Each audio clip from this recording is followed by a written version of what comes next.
5-сентябрга карата күндүн маанилүү жаңылыктары, саламатсыздарбы?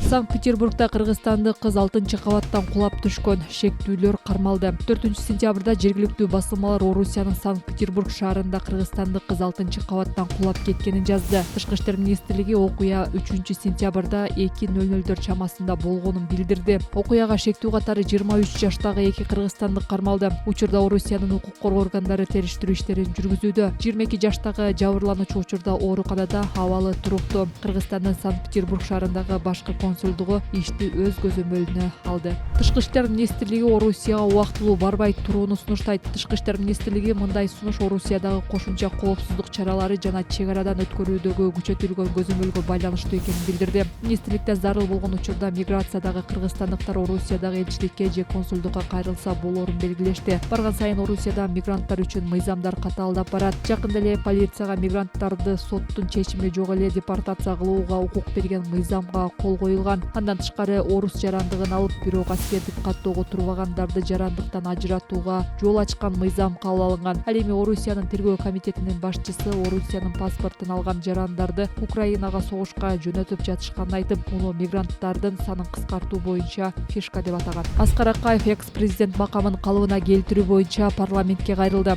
Кыргызстандын мурдагы президенти Аскар Акаев экс-президент макамын калыбына келтирүү боюнча жогорку кеңешке кат жолдоду. Бул тууралуу Азаттыкка депутат Чолпон Султанбекова билдирди. Анын айтымында кат парламенттин профилдик комитетине келип түшкөн. Мен катты бүгүн эртең менен жумушка келгенде көрдүм. Маселе дароо эле күн тартибине чыкпайт. Биринчи фракциялар, алардын лидерлери жана депутаттар менен сүйлөшүүлөр болот. Андан кийин маселе кайсы күнү күн тартибине коюлганын айтабыз, деди Султанбекова. Аскар Акаев Кыргызстандын биринчи качкан президенти. Ал өлкөнү 15 жылдан ашык башкарган. 2005-жылдагы жоо газын инкылабынан кийин өлкөдөн чыгып кеткен. Революциянын чыгышына эл аралык байкоочулар тарабынан таза эмес деп табылган парламенттик шайлоо себеп болгон. Ошондой эле Акаев туугандарын жогорку кызматтарга койгон деп да айыпталган. Садыр Жапаров бийликке келгенде 16 жылдан кийин Акаев Кыргызстанга учуп келген. 2021-жылы августта ал Кумтөр иши боюнча сурак берген. Акаевдин келиши коомдо талкуу жараткан. Айрым саясатчылар ал өлкөнү башкарган 15 жылдын ичинде жасаган кылмыштарын унутпоого чакырышкан. Акаевдин бийлиги өлкөдөгү коррупция, бийликти узурпациялоо. Ошондой эле Жалал Абад облусунун Аксы районунун Боз Пиек айылында өткөн тынчтык митингинде жарандарга курал колдонуусу менен эсте калган. Азыр экс-президент макамы Сооронбай Жээнбеков менен Роза Отунбаевада гана бар. Мыйзамга ылайык экс-президенттер өмүр бою кол тийбестик, мамлекеттик коргоо, медициналык тейлөө, акчалай жардам, мамлекеттик дачалардын бири жана башка көптөгөн нерселерди алышат. Мунун баары мамлекеттин эсебинен.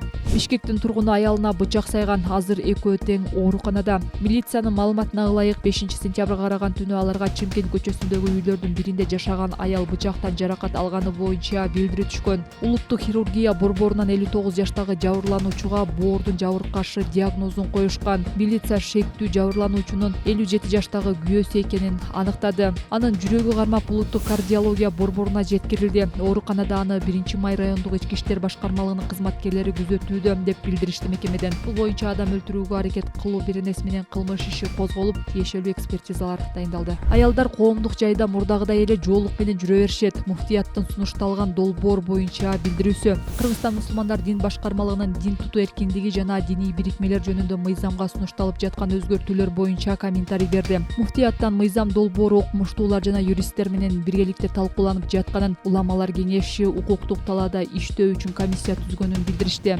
Мыйзам долбоорун толук окубастан эле хиджаб менен дааватка тыюу салынат экен деп бүтүм чыгарып, интернетте терс билдирүүлөрдү жазып жатышат. Мыйзам долбоорунда хиджабка же жоолукка тыюу жок. Аялдар буга чейин кандай жоолук салынып, хиджаб кийип жүргөн болсо, ошондой жүрө беришет. Бул аялдардын конституциялык укугу деп билдиришти башкармалыктан. Муфтияттан мыйзам долбоору мектеп жана оорукана сыяктуу коомдук жайларда жоолук салынууга тыюу салбай турганын кошумчалашты. Буга чейин дин иштери боюнча мамлекеттик комиссия дин тутуу эркиндиги жана диний бирикмелер жөнүндө мыйзамга өзгөртүүлөрдү киргизүүнү демилгелеген. Анда дин тутуу тармагындагы айрым маселелерди, анын ичинде адамдын жүзүн жапкан диний кийимдерди кийүүнү мамлекеттик деңгээлде көзөмөлдөө керектиги жазылган. Документте мамлекеттик мекемелерде адамдын жүзүн таанууга тоскоолдук кылган кийим кийген жеке тараптарга 20 000 сом айып салуу каралган. Мындан тышкары демилгечтер динди жайылтуу максатында үй, бала бакча, мектептерди жана мамлекеттик мекемелерди кыдыруу үчүн каралган айып пулдун өлчөмүн көбөйтүүнү сунушташкан.